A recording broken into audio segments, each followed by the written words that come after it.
Quizá no tenés miedo que te vaya mal. Quizá tenés miedo de que por fin te vaya bien. Sí, sé que suena absurdo. Porque hay algo mucho más extraño que autosabotearte cuando te va mal, autosabotearte cuando te va bien. Porque después de todo lo que atravesaste, de todo lo que realmente trabajaste, de todo lo que entendiste sobre vos misma, parecería lógico que cuando finalmente apareciera una vida mucho más tranquila, ordenada, simplemente pudieras disfrutarla. Pero ¿qué pasa si no? Si después de años luchando, creciendo, entendiendo, sanando y reconstruyéndote, simplemente te hubieras olvidado cómo recibir. Porque existe una paradoja bastante incómoda. Hay personas que pasan años intentando salir de un lugar oscuro y cuando finalmente aparece algo bueno realmente no saben qué hacer con todo eso. Cuando aparece una oportunidad, dudan. Cuando llega el amor, desconfían. Cuando alguien las trata bien, buscan dónde está la trampa. Cuando la vida empieza a estar tranquila, se ponen totalmente nerviosas y cuando finalmente podrían descansar, empiezan a buscar otro problema. Entonces aparece la pregunta, ¿por qué alguien lucharía tanto por salir de una oscuridad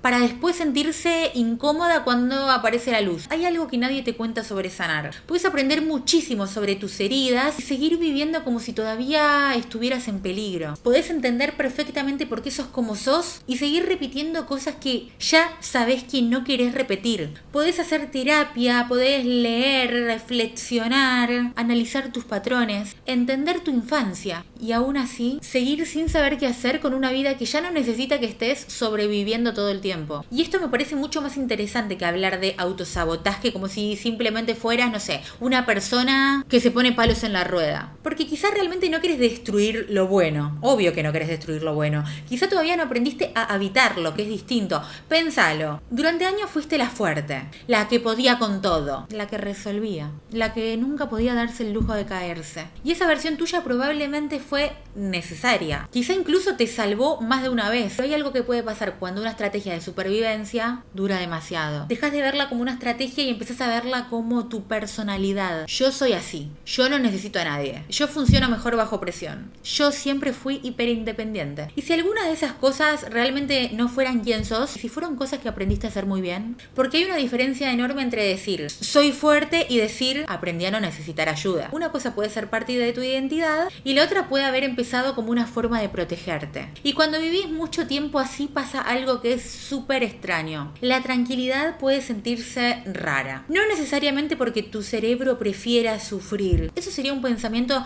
demasiado fácil y hasta un poco cruel. Existe un concepto que se llama neurocepción y es un concepto que lo trabajó la investigadora Steven Porges y explica algo que es muy concreto. Tu sistema nervioso detecta peligro o seguridad por debajo del nivel consciente todo el tiempo y sin que vos lo decidas. Cuando ese sistema se calibró en un entorno de amenaza sostenida, se puede quedar leyendo peligro incluso en ambientes que realmente hoy son seguros, objetivamente seguros. Muestra justamente que esta relación es bastante más compleja que esa frase viral de tu cerebro busca lo conocido. No es que tu cerebro prefiera el peligro, es que el sistema de alarma quedó mal calibrado. Sigue corriendo el programa viejo, pero en un escenario nuevo. Hay investigación además sobre la amígdala hiperactiva en personas con estrés postraumático. Se dispara ante estímulos que en un sistema nervioso no traumatizado no generarían absolutamente nada. Entonces quizá tu problema no sea que no querés estar bien. Quizá una parte de vos no sabe sentirse segura cuando las cosas van bien. Y eso cambia completamente la pregunta. Porque ya no es por qué me estoy saboteando y empieza a ser qué parte de mí está intentando protegerme de algo que ya no está pasando. Y acá aparece Carl Jung. Porque Jung tenía una idea que me parece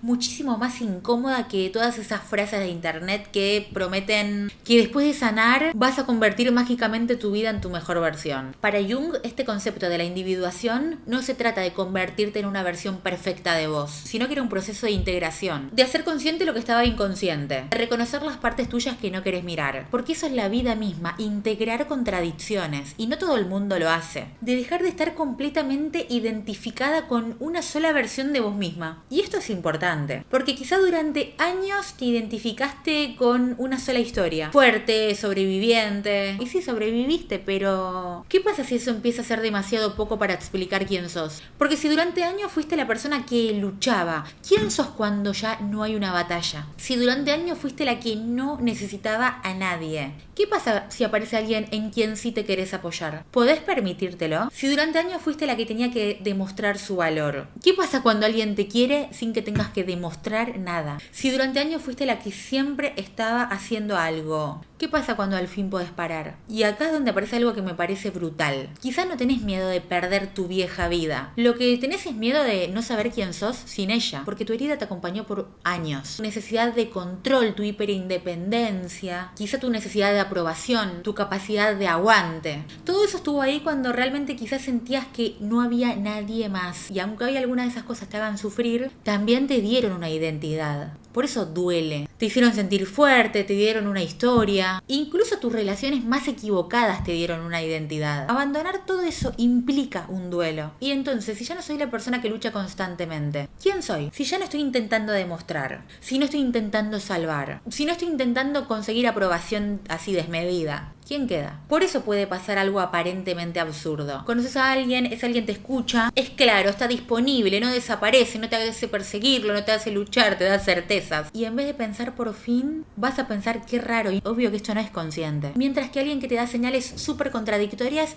puede ocupar tu cabeza. Y no significa automáticamente que trauma te hizo enamorarte de alguien tóxico. Es muy fácil encerrarte en pensar eso. Es que alguien emocionalmente inaccesible te puede generar una intensidad enorme porque son aguas que sabés navegar. La psicología humana no es tan simple, pero sí podemos hacernos una pregunta. ¿Qué pasa cuando confundimos intensidad con conexión porque aprendimos a reconocer el vínculo a través de la incertidumbre? ¿Qué pasa si eso que llamas química también contiene algo de familiaridad? Y no porque estés destinada a repetir tu trauma, sino porque una cosa es saber que algo racionalmente te hace mal y otra es haber aprendido emocionalmente cómo se siente el vínculo. Y hay algo más ahí que viene de otro lugar, no de Jung, sino de la psicología sistémica. Se le dice lealtad invisible. Seguimos siendo leales sin darnos cuenta a muchos patrones que aprendimos en nuestra familia. A un rol que nos tocó, a una forma de vincularnos aunque ya no nos sirva, aunque nos duela. Y no es que repitamos por trauma, es más específico que eso. Hay una lealtad, muchas veces inconsciente, hacia la forma de amar, de pedir, de callar, de aguantar que viste o que viviste en tu propia familia. Y romper con eso puede sentirse en el cuerpo como una traición. Y aunque Jung nunca usó ese término, en su idea de la sombra habla de esas partes tuyas que quedaron afuera de tu conciencia. Y con esto de la lealtad invisible se tocan en algún punto.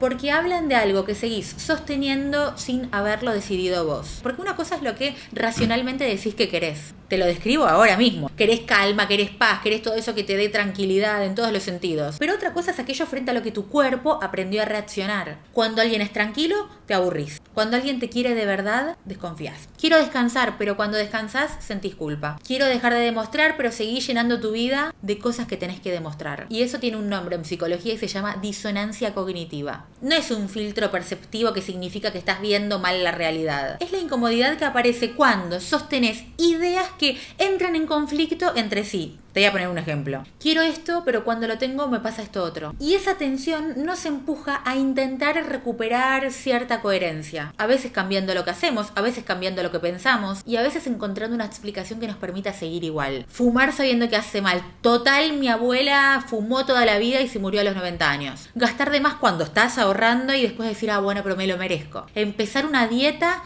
comerte todo igual y decir, bueno, mañana, lo doy no cuenta. El patrón en todos. Primero, haces o sentís algo que realmente choca con lo que crees de vos misma y después tu cabeza arma la historia que hace que todo ese choque no te vuelva loca. No es mentira consciente, es tu mente ordenando el lío para que no te enloquezcas, para poder seguir funcionando. Quizás ahí aparece la parte más incómoda de todo este video. Sanar también puede convertirse en una forma de postergar tu vida, porque entender es cómodo, analizar es cómodo, seguir buscando el origen es cómodo. Podés pasar años preguntándote, ¿por qué soy así? ¿De dónde viene esto? ¿Qué patrón estoy repitiendo? Y todas esas preguntas pueden ser importantísimas, pero llega un momento que hay una pregunta que ya no responde mirando hacia atrás. ¿Qué voy a hacer ahora? Porque entender por qué no confías no significa que automáticamente vas a empezar a confiar. Entender por qué buscas aprobación no significa que automáticamente vas a dejar de buscarla. Entender tu miedo al abandono no significa que nunca más vas a tener miedo de que alguien se vaya. La conciencia no elimina mágicamente la contradicción, pero te puede dar algo mucho más importante: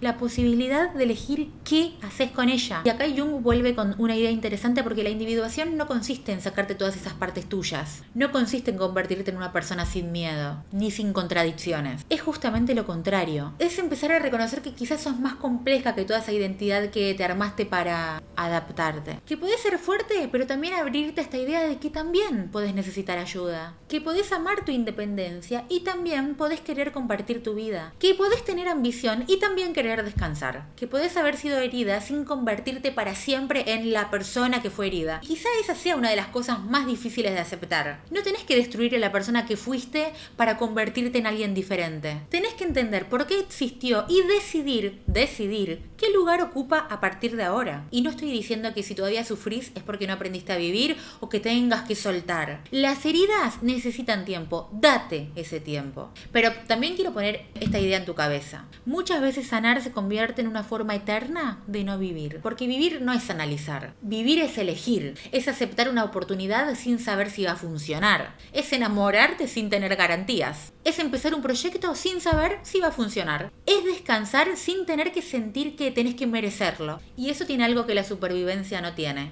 incertidumbre. La supervivencia te pregunta ¿cómo evito que vuelva a pasar? Mientras que la vida te pregunta ¿qué querés hacer aunque no puedas controlar qué es lo que pase después? Por eso quizá algunas cosas ahora se sienten raras. Y no porque estés elevando tu frecuencia. No porque todo lo que perdés sea una señal de que estás evolucionando. Hay personas que se van porque las relaciones terminan. Hay vínculos que se rompen porque los rompemos nosotros. Hay oportunidades que perdemos. Hay cosas que simplemente te duelen. Es la vida. Y la transformación no convierte automáticamente cada pérdida en un mensaje. Porque también hay que despedirse de versiones pasadas. Y porque también hay que despedirse de versiones de vos que, aunque te hayan hecho sufrir, te acompañaron durante muchísimo tiempo. Y acá está la parte que más me interesa, porque sobrevivir te enseña a hacer, a resolver, a anticiparte, a trabajar. Pero recibir exige algo completamente diferente. Recibir amor, recibir ayuda, recibir reconocimiento, recibir dinero, recibir una oportunidad, recibir tranquilidad. Y permitir que algo bueno exista sin inmediatamente preguntarte cuánto va a durar. Y eso no significa que ahora tengas que manifestar abundancia. No significa que el universo te deba una recompensa por todo lo que sufriste y atravesaste y pasaste. Puede volver a doler, podés volver a equivocarte, podés perder, alguien te puede decepcionar nuevamente, esperemos que no. Una relación puede terminar, un proyecto puede fallar, y aún así podés dejar de vivir esperando que eso ocurra. Porque quizá la verdadera seguridad no es pensar que nunca va a pasar nada malo. Es saber que si vuelve a pasar, vos ya no sos la misma persona que antes. Y ahí vuelvo a Jung. Porque quizá la individuación no sea descubrir que había una versión perfecta de vos que estaba escondida debajo de tus heridas. Quizás sea dejar de ser la persona que aprendiste a ser, la hija que necesitaba aprobación, la mujer que necesitaba demostrar, la fuerte que no podía pedir ayuda. Y crecer no es matar todas esas versiones, sino poder mirarlas y decir: entiendo por qué me necesitaste. Gracias, pero ahora decido yo.